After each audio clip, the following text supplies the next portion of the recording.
Well, good afternoon. This is my second video today, watching my favorite show, Chicago PD, my man Hank Voight. I watched a video from a brother in Christ, talked about his trip to hell. And I've watched numerous videos, and I think I may have done a video from when I had my experience, but I'm going to redo it because there's a few things that have happened. When I first got saved 23 years ago, I didn't just get saved. I wasn't brought up in a Christian home. I came from a very dysfunctional home. Abuse, any kind of abuse you could think of, I endured it. My sister, who's now in hell, she was into witchcraft, satanic worship. She had a black robe, cape. And I was fascinated with it. So I put it on one day with my little baby Thor. Just being a kid and not knowing anything about the supernatural, I put that robe on in her room. And I heard a voice say to me, "You're mine." And at that instant, it was like something came into me and took over me. I had a horrible childhood, teenage years. I was wild and crazy. Got into drugs, partying, drinking, smoking, sleeping around. Had an abortion when I was 17. And God forgave me. Fast forward into my early 30s. A dear friend of mine led me to the Lord, and I started going to church. That is when I had my very first experience. I'll call it an out-of-body experience. It was in the spring, in May. I remember because my kids were still in elementary school, and I was going through a divorce, and it was beautiful, sunny. It was right after Memorial Day. It was, right at the end of May. And I remember that I lived in a back house. I lived in a cottage behind, a big, huge three-story house. And I had a porch, and there was a courtyard. So I walk out onto the porch. There's a courtyard with a crab tree right in the middle, and then there was a house on the other side of the crab tree. So I fell asleep on the couch, and my spirit man, now I didn't know anything about the supernatural or anything like that, out-of-body experiences. I knew nothing. I was a baby Christian in the Lord. I had just gotten saved, and I got radically saved, very radically saved. And I'm thinking, I'm sorry, I'm losing. No, I remember. Trying to think of the words to frame it, to say what I got to say. But I'm just going to come right out with it. I'm not going to sugarcoat it.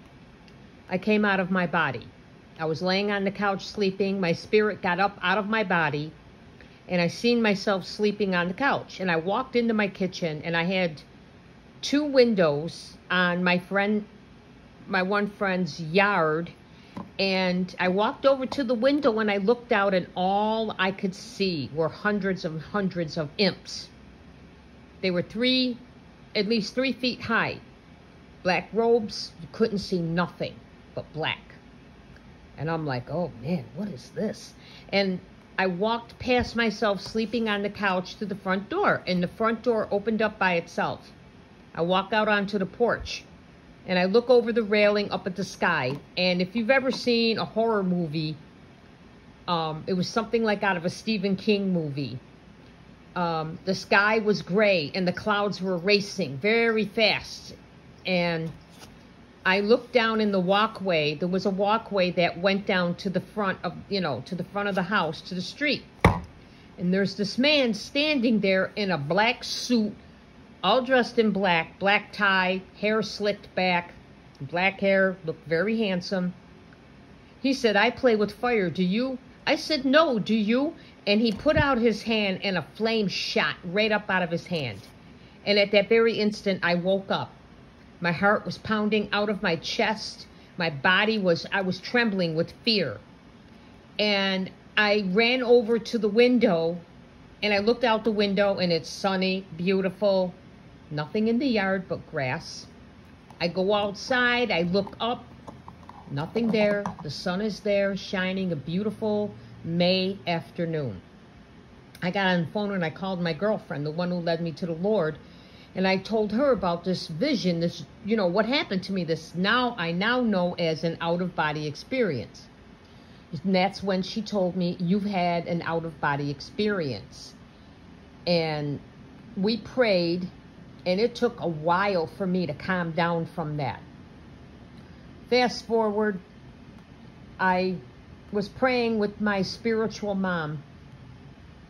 Not soon after this, it was quite a while, maybe 10 years after this out-of-body experience I had. We were praying, and again, the Lord, I had this vision of hell, and the Lord took me spiritually to hell. He was with me, and all I could see, it was dark. But the area that we went to, you could barely see. There was jail cells on top of each other, and it was like around a big, huge pit cauldron, and flames, smoke, all kinds of stuff was coming up, and all I could see were jail cells, one on top of the other, on top of the other, and it was endless.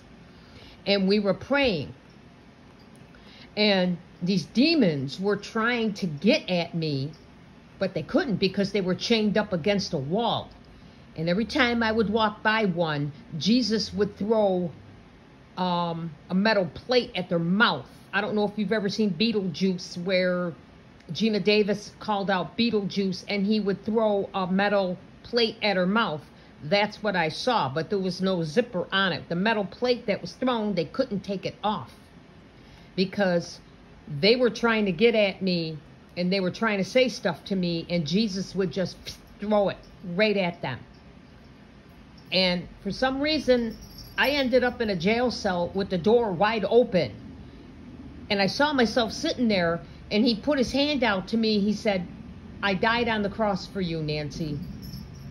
And I took his hand and I walked out because of whatever was going on in my life at that time. I really was battling in the spiritual and the supernatural. And I would walk through this almost like tunnel with Jesus.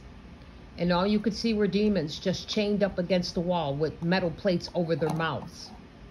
And that gave me freedom, because whatever was trying to bind me up and put me in a cell, they couldn't, it wouldn't happen.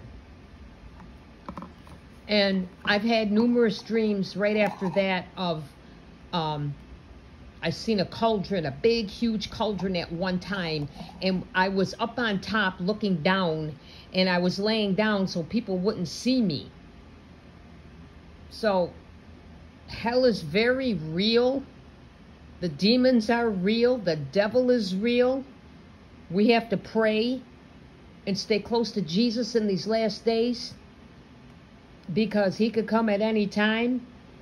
And the world, the government and the world system is setting up for the mark of the beast, which is going to be a chip that's going to be implanted under your skin. You can't buy or sell. Revelation 13 talks about that.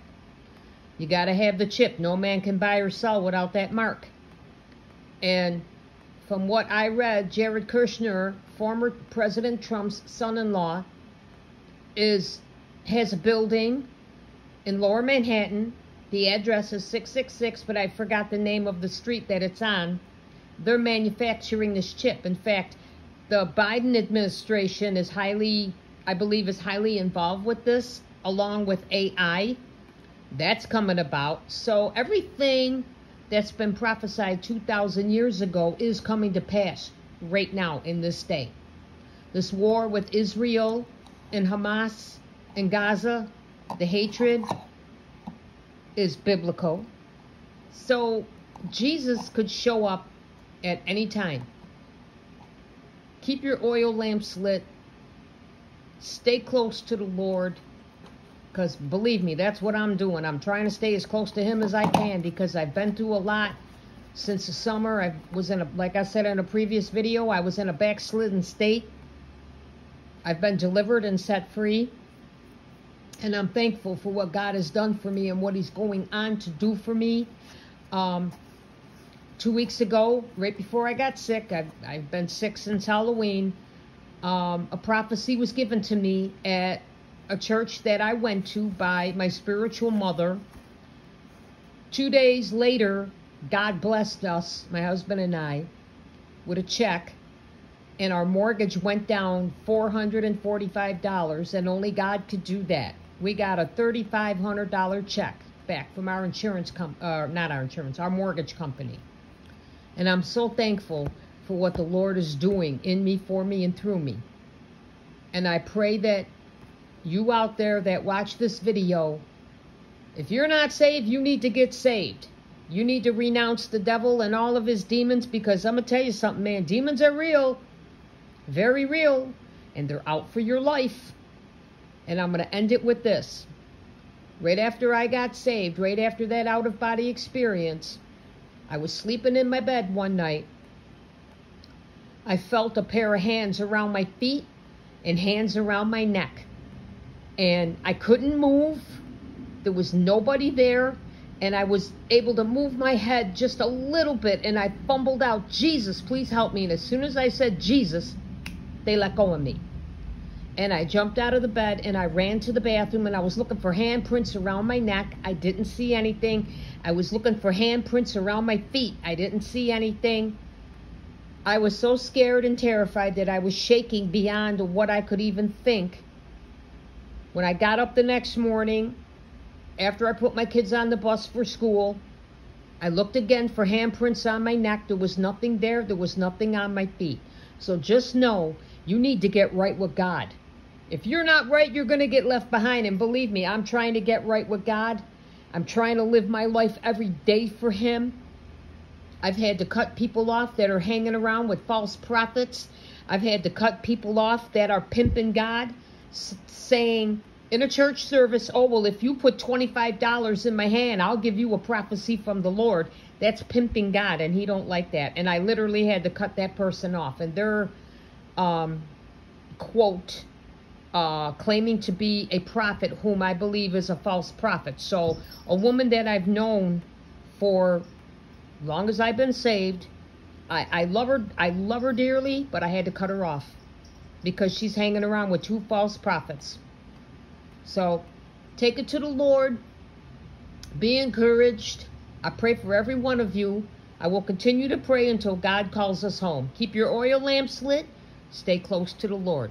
God bless you. Have a wonderful day, and have a wonderful Thanksgiving next week and a blessed holiday season.